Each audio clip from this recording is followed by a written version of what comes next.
Work in process, c'est une façon de se réinventer, de réinventer le monde du travail, de se dire qu'on peut bosser moins et mieux, qu'il n'y a pas de règles en la matière, qu'on peut développer son business en prenant soin de soi et que souvent, si on veut faire grandir l'un, il faut travailler sur l'autre. Ici, je vous partage des étapes, des méthodes, des outils, des réflexions, en bref, des process pour créer la croissance que vous voulez en respectant qui vous êtes. Salut au fait, moi c'est Marino Barré. J'adore parler de santé mentale, psychologie, neurosciences, organisation pour les entrepreneurs. J'aime parler de croissance saine, de transformation des entreprises pour un monde pro meilleur, plus joyeux et plus chaleureux. En bref, parler d'entrepreneuriat respectueux de qui vous êtes. Ça vous parle ? Alors abonnez-vous à Work in Process et surtout écoutez bien l'épisode jusqu'au bout. Bonjour à tous et bienvenue sur cet épisode invité spécial dans le cadre du Podcaston. Alors le Podcaston, si vous n'étiez pas là l'année dernière, je vous explique rapidement ce que c'est. C'est un événement un peu comme le Téléthon, mais version podcast. On est là avec les copains podcasteurs pour mettre en avant le tissu associatif français parce qu'il y a beaucoup de monde qui œuvre pour faire de très belles choses, mais ça, vous allez le découvrir dans l'épisode. Aujourd'hui, j'ai le plaisir de recevoir Robin Daubignard de l'association La Cravate Solidaire. Salut Robin, comment vas-tu ? Salut Marine, ça va très bien et toi? Écoute, ça va très bien. Je suis heureuse que tu aies accepté mon invitation de faire cet épisode spécial podcaston parce que, en fait, la Cravate Solidaire, ça a une mission spécifique. Mais peut-être que tu peux nous expliquer un petit peu qui tu es au sein de cette association déjà. Ouais, complètement. Donc déjà, merci pour cette invitation. Pour présenter rapidement la Cravate Solidaire, il faut savoir qu'on est une association loi 1901 qui a été créée en 2012 suite au constat que s'habiller pour un entretien d'embauche n'était pas à la portée de tous, soit pour des raisons de précarité, soit pour des raisons aussi de codes verbaux et non verbaux de l'entretien d'embauche. Et donc, la Cravate Solidaire s'est donné la mission d'accompagner ces personnes-là, donc éloignées de l'emploi ou non, dans leur parcours de réinsertion professionnelle à travers le don d'une tenue et l'accompagnement et la préparation à l'entretien d'embauche via la simulation. Super. Et toi, du coup, à la Cravate Solidaire, qu'est-ce que tu fais concrètement ? Moi, je suis en charge du sujet de la lutte contre les discriminations de façon très générale. Ça consiste en 2 choses. La première, c'est faire évoluer le plaidoyer de notre association parce que, vous l'aurez compris, à travers notre action d'accompagnement des publics en insertion, on lutte contre les discriminations, on les arme pour affronter, l'étape du recrutement, mais on sensibilise également les entreprises, les recruteurs, les managers à la lutte contre les discriminations à travers des actions, donc de sensibilisation en entreprise, mais aussi à travers des formations à la non-discrimination. Et donc c'est là, où est ma mission particulière, c'est développer des formations à la non-discrimination auprès des recruteurs et des managers. Donc, vous l'aurez compris, dans cet épisode un peu spécial, on va lutter ensemble contre les discriminations à l'embauche. Mais on va voir un petit peu ce que c'est, parce que c'est peut-être un terme un peu flou pour vous. Alors, la première question que j'ai pour toi, Robin, c'est qu'est-ce qu'une discrimination à l'embauche, avec des termes très simples, Mmh. et quelles sont celles qui existent en France ? Alors c'est une bonne question parce que c'est vrai que c'est un mot qu'on utilise beaucoup, mais on ne sait pas forcément le définir précisément. Donc moi, celle que j'utilise le plus souvent, c'est la définition légale et juridique de la discrimination. C'est-à-dire que c'est un traitement inégal et défavorable entre 2 personnes ou 2 groupes de personnes, selon un critère prohibé par la loi et dans un domaine visé par la loi. Donc pour prolonger la réponse, les critères visés par la loi, ils sont au nombre de 26 aujourd'hui reconnus, par la loi, donc je ne pourrais pas tous te les citer. Mais donc il y a ceux qu'on connaît bien évidemment la couleur de peau, l'origine, l'ethnie, le patronyme, le genre, le handicap, et il y a ceux qu'on connaît aussi un peu moins bien, les caractéristiques génétiques, la domiciliation bancaire. Voilà, donc ça va vraiment couvrir tout un tas de situations, justement pour laisser libre, interprétation au juge pour statuer sur, tout un tas de particularités, différentes selon les cas. Et les domaines visés par la loi, donc là, on va parler donc de l'accès à des biens ou des services publics, l'accès à des lieux publics également, l'accès à l'emploi, à l'éducation, à la formation, globalement. Waouh, je pensais pas qu'il y avait autant de différents types de discrimination à l'embauche. Donc, je pense que vous, comme moi, qui écoutez cet épisode, on va apprendre beaucoup de choses aujourd'hui. Est-ce que tu aurais dans ton chapeau des statistiques à nous partager justement sur quelle est la situation à l'heure actuelle en France? Est-ce qu'elle a évolué depuis quelques années, en bien, en mal? Dis-nous tout. Alors, j'ai quelques statistiques, je m'attendais à cette question, donc j'en ai préparé.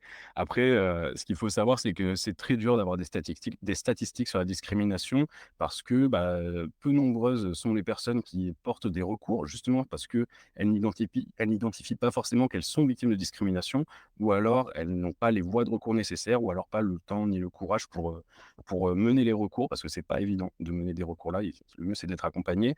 Mais aujourd'hui, un chiffre que je peux te donner pour se faire une idée qui a été, sorti par, l'Observatoire des inégalités fin 2023, c'est qu'une personne sur 5 âgée de 18 à 49 ans dit avoir subi au moins une discrimination au cours des 5 dernières années. Donc ça touche vraiment tout un tas de personnes, avec des profils très divers et je pense qu'on peut tous être à la fois victimes et auteurs de discrimination. Donc c'est un sujet complètement universel, pour chacun d'entre nous. Une personne sur 5, c'est énorme, sachant qu'il y a beaucoup de personnes, comme tu dis, qui ne se manifestent pas, finalement. Donc, on peut imaginer que ce chiffre est beaucoup plus gros, que ça, mais déjà une sur 5, officiellement en tout cas, ça fait beaucoup. Concrètement, je pense qu'on s'en doute un peu, mais est-ce que tu peux nous expliquer quelles sont les conséquences quand on vit ou qu'on fait vivre une discrimination à l'embauche? Effectivement, la première conséquence, qu'on peut, mettre, en lumière, c'est que on a tendance à d'abord se remettre en cause soi-même, avant de remettre en cause les autres ou le contexte. Parce que lorsqu'on vit une discrimination, on va pas, avoir le réflexe de se dire: «Je suis discriminé et donc je suis dans mon droit et je vais porter un recours». On va se dire: «Quelles sont les compétences, quelles sont les qualités que je n'ai pas et qui m'ont mené à être traité défavorablement?» Donc la première conséquence de la discrimination lorsqu'on en est victime, c'est de se remettre en cause, de perdre confiance en soi et de réorienter son parcours ou ses ambitions, justement parce que des portes nous ont été fermées pour les mauvaises raisons. Et donc, on va intégrer le risque discriminatoire. On va induire le fait que je vais être discriminé, quelle que soit mon approche. Et donc, je vais changer le domaine dans lequel je vais vouloir évoluer. Je vais changer le salaire que je vais demander. Je vais changer les ambitions que j'avais au départ parce que j'ai été victime des discriminations. Voilà. C'est la première des conséquences, c'est bon, la perte de confiance et la remise en question. OK. Est-ce que côté employeur, alors tu m'as dit parfois on fait vivre des discriminations, peut-être sans s'en rendre compte aussi, donc la première chose à faire, c'est de se renseigner sur le sujet. Mais est-ce qu'il y a des conséquences au niveau de l'entreprise justement quand, on méconnaît ce sujet et que malgré soi, on fait, justement, ce type d'erreur? Oui, complètement, déjà, j'aimerais rassurer tout le monde, on est tous et je pense qu'on a tous été ou on va tous être un jour, auteurs de discrimination dans notre vie, la majorité des fois, ce sera bien involontairement et sans haine, pardon, dans nos actes. Donc, ce n'est pas toujours un acte haineux. C'est pour ça qu'ils sont si nombreux et les conséquences que ça peut avoir pour une entreprise ou pour un recruteur, ça va être justement un manque d'innovation, moi je dirais en premier lieu. Parce que si je recrute toujours les mêmes profils issus, ça peut être des mêmes écoles, mais du même milieu et ben, je vais manquer d'innovation. Je vais tout le temps avoir des idées qui vont se ressembler. Alors ça va être très agréable parce qu'on va travailler vite et on va souvent être d'accord, mais en termes d'innovation, on peut perdre, de ce point de vue-là pour une entreprise. Voilà, donc d'ailleurs, il a été prouvé, hein, que les discriminations avaient un coût économique pour les entreprises. Ensuite, en termes de bien-être au travail, ça va aussi impacter les équipes si un employeur, a des actes de discrimination envers ses collaborateurs, et donc du coup, ça va augmenter le turnover, donc forcément, ça va augmenter les dépenses qu'on va avoir dans les ressources humaines, dans le recrutement notamment. Et enfin, ça a été prouvé également que, la productivité est impactée, par le bien-être au travail des collaborateurs. Donc ça a également des conséquences pour les entreprises, aussi bien que pour les candidats discriminés ou les collaborateurs discriminés. Donc au final, les discriminations à l'embauche, ça touche toute l'entreprise dans sa globalité et cet épisode est bien finalement parce que j'espère que ça va être un vecteur de prise de conscience chez les personnes qui nous écoutent. D'ailleurs, n'hésitez pas à le partager autour de vous pour faire un maximum de bruit pour la cravate solidaire et pour les personnes qui justement ne savent pas ou n'osent pas faire remonter qu'elles vivent des discriminations. Ma prochaine question pour toi, Robin, c'est Hem, sur le terrain, parce qu'on va parler des formations tout à l'heure, mais sur le terrain, la cravate solidaire, qu'est-ce qu'elle fait? Comment elle agit pour justement aider les personnes qui sont en recherche d'emploi ou les employeurs? Ouais, complètement, la cravate solidaire, j'aimerais dire en introduction qu'on est présent sur 14 bassins d'emploi dans toute la France. Donc on a vraiment une action qui est nationale et sur ces 14 bassins d'emploi, nos actions, elles vont se répartir en 2 axes principaux. Le premier axe s'adresse auprès des personnes en recherche d'emploi. Le deuxième axe s'adresse auprès des recruteurs, employeurs et managers. Donc au niveau des candidats, on va leur proposer un accompagnement, vers l'emploi sur le chemin de réinsertion professionnelle. Il va être de différentes natures. L'accompagnement phare qu'on propose, on appelle ça l'atelier coup de pouce et donc c'est un accompagnement pardon, individualisé sur lequel on accueille une personne pendant, 2 heures et demie à 3 heures. Donc on les accueille les uns à la suite des autres sur une après-midi et donc cette personne-là va se faire accompagner par 2 binômes de bénévoles. Le premier va l'accompagner à choisir une tenue professionnelle dans notre dressing solidaire qui est composé de vêtements de seconde main, donc adaptés à un milieu professionnel et donc là, le but, ça va être pour la personne de choisir une tenue qui correspond à son ambition professionnelle et à sa morphologie et personnalité. Le but, c'est que la personne ne se sente pas déguisée parce que cette tenue-là, on va lui donner, elle va repartir avec et donc nous, on veut qu'elle la reporte, dans son milieu professionnel lors de son entretien d'embauche, mais même au-delà si jamais ça lui dit. Ensuite, une fois que le choix de la tenue est fait, on passe à une deuxième étape qui est la simulation d'entretien d'embauche avec un deuxième binôme de bénévoles coach RH et donc là, l'idée, c'est de dédramatiser, de démystifier cette étape de l'entretien de recrutement qui peut faire un peu peur parfois quand on l'a jamais vécu ou au contraire quand on l'a vécu il y a 20 ans et qu'on se retrouve dans une situation de reconversion professionnelle ou de rupture de parcours et qu'on doit repasser un entretien d'embauche. On a parfois, plus l'habitude, les codes ont changé aussi, entre-temps et donc là, l'idée, c'est vraiment de pouvoir, mettre en relation le candidat avec les bénévoles, de pouvoir poser toutes les questions qui lui passent par la tête pour que le jour J du réel entretien, il ait déjà l'impression d'en avoir vécu un et du coup, il l'aborde avec plus de détente et avec plus de confiance en soi. La fin de cet accompagnement, se fait par la prise d'une photo professionnelle. Dans notre, atelier, on a donc des studios photos semi-professionnels et donc là, on va prendre une photo un peu sérieuse pour le CV, le profil LinkedIn, si jamais la personne est partante et une photo un peu plus marrante avec, parfois des déguisements pour garder un souvenir sympa et un peu marrant de ce moment-là parce que, donc vous l'aurez compris, on sensibilise, et on transmet les codes verbaux et non verbaux de l'entretien d'embauche. Mais l'idée, c'est surtout, de prendre, ce moment-là comme un prétexte pour la reprise ou la prise de confiance en soi. Autour de cet accompagnement central, on a construit des accompagnements plus personnalisés, plus individualisés aux besoins des candidats qu'on rencontre. Donc, on a des activités de mentorat sur une durée de 6 semaines à 6 mois. On a des activités d'accompagnement en ligne, donc en visioconférence entre des bénévoles qui travaillent dans le secteur recherché par le candidat accompagné. Où là, on va pouvoir travailler précisément sur le CV, sur la recherche d'emploi en ligne, sur la lettre de motivation en fonction du besoin du candidat.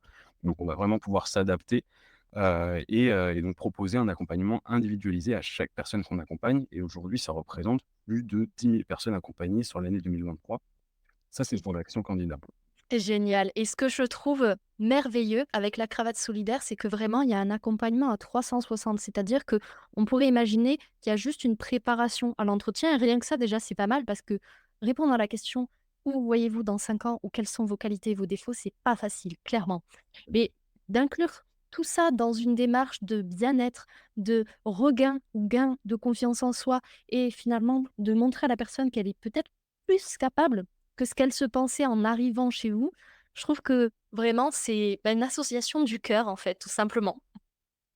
Complètement et c'est toujours, effectivement un peu émouvant de voir les personnes arriver chez nous et la posture qu'elles ont en arrivant et en repartant. Parce que rien que porter une tenue professionnelle, des fois se voir dans le miroir avec une tenue qu'on porte pas tous les jours, c'est vrai que le regard sur soi-même change et j'aimerais également, faire un hommage à toutes les associations avec lesquelles on travaille et qui nous orientent des personnes en recherche d'emploi. Parce que la Cravate Solidaire ne travaille pas toute seule dans le secteur de l'insertion professionnelle. On est en collaboration avec énormément d'acteurs, que ce soit d'ailleurs des acteurs privés, publics ou associatifs et notamment associatifs, donc voilà, des personnes, qui vont être accompagnées par des associations sur des sujets qui interviennent avant la recherche d'emploi. Parce que pour rechercher un emploi, pour être en mesure de se réorienter, professionnellement, de se réinsérer professionnellement, il faut avoir réglé ces problématiques de logement, de santé, voilà, ces problématiques plus générales et donc il y a tout un travail qui est fait en amont de notre intervention, par, plein d'associations aussi extraordinaires, sur tout le territoire français aussi donc je trouve ça important de les citer. Et tu as bien fait. Je suppose que tout sera disponible sur le site, mais ça, on en parlera plus tard dans l'épisode. Donc là, on a parlé des actions de terrain pour les personnes qui cherchent un emploi. Quelles sont les autres actions? Puisque tu nous en as parlé d'autres tout à l'heure. Exactement, c'est le deuxième axe, qu'on développe à la Cravache solidaire, pour donner un peu d'historique, de genèse, au bout de, bientôt donc là, ça fait plus de 10 ans qu'on accompagne, mais l'idée est née au bout d'à peu près 8 ans d'accompagnement des candidats.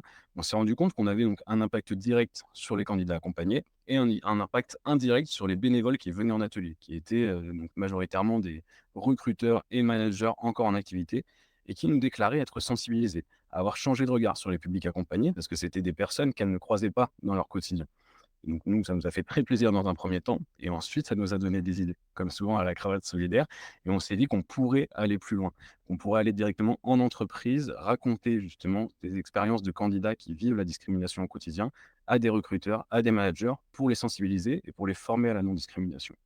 Donc, fort de cette idée-là et de cette conviction qu'on avait une légitimité pour parler de ce sujet en entreprise, on a créé un organisme de formation en fin 2021. Et notre première formation aujourd'hui est «commercialisable» entre guillemets, une formation à la non-discrimination dans le parcours de recrutement qui s'appelle «Recruter sans discriminer, inclusif et engagé». Et donc c'est une formation d'une journée qui est, donnée par un organisme de formation certifié Calliope, qui a pour but donc de former les recruteurs et les managers au recrutement non discriminant, donc au cadre légal, aux mécanismes inconscients qui, nous amènent à discriminer, souvent malgré nous, comme je le disais tout à l'heure, et qui permettent aussi de mettre en pratique tous ces acquis théoriques pour savoir comment adapter donc toute cette théorie, sur son milieu de travail, lors d'un recrutement ou lors d'un entretien avec les personnes que l'on peut manager, au quotidien. Donc ça, c'est, notre deuxième action aujourd'hui et donc c'est une action qui est, nouvelle à la cravate solidaire, mais dans laquelle on croit fort et qu'on est en train de développer avec d'autres formations qui arrivent on a d'ailleurs là une année 2024 qui arrive qui est assez challengeante où notre objectif, c'est de former, plusieurs centaines de recruteurs et de managers et à terme, notre ambition à la cravate solidaire, c'est de former, tous les recruteurs, de France pour, faire évoluer en fait, directement en entreprise les pratiques de recrutement. Bah, écoute, c'est tout le mal ou tout le bien plutôt que je vous souhaite. Au niveau de la formation, justement, s'il y a des personnes qui sont intéressées, comment ça se passe? Vu que c'est Calliope, je suppose qu'il y a un dossier à déposer, à activer peut-être son CPF? Explique-nous. Alors nous, on n'est pas éligible, encore au CPF, ça arrivera peut-être un jour, mais aujourd'hui, donc une entreprise qui souhaiterait former son équipe de recrutement ou son équipe, de managers, à la non-discrimination, peut prendre contact avec la Cravate Solidaire, donc soit directement sur notre site internet, soit, par mail ou via nos réseaux et donc peut, se renseigner, nous demander un devis, une date, un lieu d'intervention. Donc ça, c'est tous les détails logistiques qui se règlent entre l'entreprise, et notre organisme de formation et après, du fait de notre certification Calliope, on est éligible à certains remboursements des opérateurs de compétences, des OPCO. Et donc à ce moment-là, ça va dépendre d'un OPCO à un autre. Les démarches vont vraiment différencier en fonction de la taille de l'entreprise, du secteur d'activité, de l'opérateur de compétences lui-même. Et donc du coup, il peut y avoir une prise en charge en amont, en aval de la formation. Et ça peut être une formation, une prise en charge pardon, à 100 ou seulement d'une partie. Voilà, ça va dépendre des accords de branche également. Ok, très clair. Maintenant, ma question, elle va être plus pratico-pratique, c'est-à-dire que pour les personnes qui nous écoutent, qui sont soit éventuellement chefs d'entreprise, recruteurs, managers, ou des personnes qui veulent se réorienter, chercher un emploi, est-ce que tu aurais pour chacune de ces personnes peut-être un conseil pratique que tu vois souvent chez la cravate solidaire qui pourrait commencer déjà à les aider à avancer sur leur sujet? Ouais, moi j'en ai 2. J'ai 2 premiers conseils, qui viennent de mon expérience justement, parce que j'anime aussi des formations, donc de mon expérience d'observation, des recruteurs et des managers que j'ai pu rencontrer. Donc c'est des conseils qui sont assez simples, donc qui font partie des basiques du recrutement, mais déjà tout, entrepreneur n'a pas forcément été formé au recrutement lorsque son équipe s'agrandit. Ça, c'est quelque chose dont on parle peu, mais au début, les premiers recrutements se font sans équipe RH, spécifiée, sur le sujet et ensuite, parce que même une équipe de recruteurs, a une charge de travail qui va être, parfois grande et que, revenir aux basiques de temps en temps, ça peut justement servir l'inclusion et la diversité en entreprise. Donc le premier conseil très technique que je donnerais, c'est de revenir à la grille d'observation des compétences. C'est-à-dire qu'avoir une grille de compétences définie par rapport au poste sur lequel je recrute, ça me permet d'augmenter mon objectivité. Et donc un candidat que je vais voir le matin à 9 heures du matin quand j'arrive au bureau et un candidat que je vais voir, à 17 heures quand je suis prêt à finir ma journée, je ne vais pas avoir la même approche de ce candidat-là. Soit parce que je suis plus en forme, soit parce que j'en ai pris plein la tête, sur la journée de recrutement et donc je vais, forcément mon objectivité va varier selon les différents moments de ma journée, voire de ma semaine, voire du mois, voire de l'année. Donc avoir une grille d'observation des compétences standardisées par poste et par entretien, permet justement, d'évaluer les candidats sur des critères communs et quand je reprendrai ces grilles-là pour faire le tri entre les candidats, je suis sûr d'une d'avoir, une objectivité renforcée, de 2 de pouvoir justifier aussi mon recrutement si jamais je suis mis en cause. C'est aussi des choses qui peuvent arriver. Des personnes qui s'estiment, être victimes de discrimination et qui mettent en cause, mon entreprise. Eh bien moi, si je conserve les preuves, déjà si je crée les preuves de recrutement et si je les conserve par la suite, comme l'impose la loi, je peux aussi me dédouaner et prouver que mon recrutement a été objectif. Ça, c'est la première des choses. La seconde, c'est de diversifier son sourcing. Ça paraît tout bête, mais si je diffuse toujours mes offres d'emploi sur les mêmes canaux, je risque de recruter régulièrement les mêmes personnes. Si je diversifie mes canaux de diffusion de mes offres d'emploi, je vais forcément élargir mon vivier de candidats, élargir les compétences et les profils que je vais amener à moi. Moi, il y a une astuce que je vais rajouter parce que je viens d'y penser. Tu parlais de diversifier ses canaux et il y en a un souvent qu'on sous-estime ou en tout cas qu'on exploite peut-être pas assez, c'est notre réseau. Tout à On a tous un réseau plus ou moins grand et ça vaut le coup de le travailler aussi pour pouvoir l'élargir, le diversifier. On rappelle que c'est le sujet de l'épisode d'aujourd'hui. Et puis pour solliciter les personnes qui sont dans ce réseau parce que peut-être qu'elles, elles ont les talents que vous recherchez. Donc, favoriser la communication dans votre réseau et pensez encore une fois à le diversifier. Donc ça, c'était les conseils pratiques pour les recruteurs. Maintenant, on se met de l'autre côté de la table. Si on a envie voilà, de se réinsérer ou de chercher un emploi, quels sont tes un ou deux conseils que tu peux nous partager? Mon premier conseil, et je parlais d'objectivité tout à l'heure, mais c'est d'aller à la cravate solidaire, la plus proche de chez soi, pour se faire accompagner par justement des bénévoles qui auront plein de bons conseils à donner. Plus sérieusement, même si c'est très sérieux, plus sérieusement, les conseils techniques que je pourrais donner à des candidats, c'est de bien étudier le secteur professionnel dans lequel, je vais vouloir m'insérer. C'est-à-dire de bien observer les codes, parce qu'il y a des codes spécifiques en fonction des secteurs d'activité. Ça peut être du vocabulaire, ça peut être des tenues professionnelles aussi, en fonction des secteurs, elles vont changer. Et donc moi, si je fais un peu un benchmarking même sur LinkedIn, hein, si je regarde le profil des personnes qui occupent le poste que je vise, je vais pouvoir me faire une idée des attentes des recruteurs. Alors l'idée, c'est pas de se formater, mais c'est de se préparer à ce qu'on va attendre de moi en entretien d'embauche.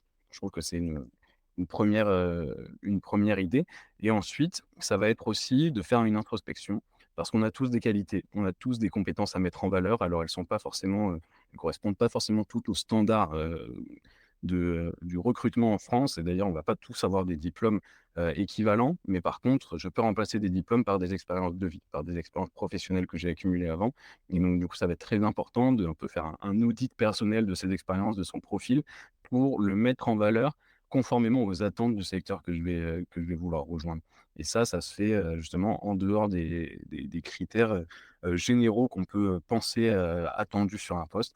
Mais voilà, donc il y a des profils parfois très atypiques qui vont correspondre parfois mieux que des personnes qui ont un diplôme, spécifique, pour, un secteur d'activité particulier.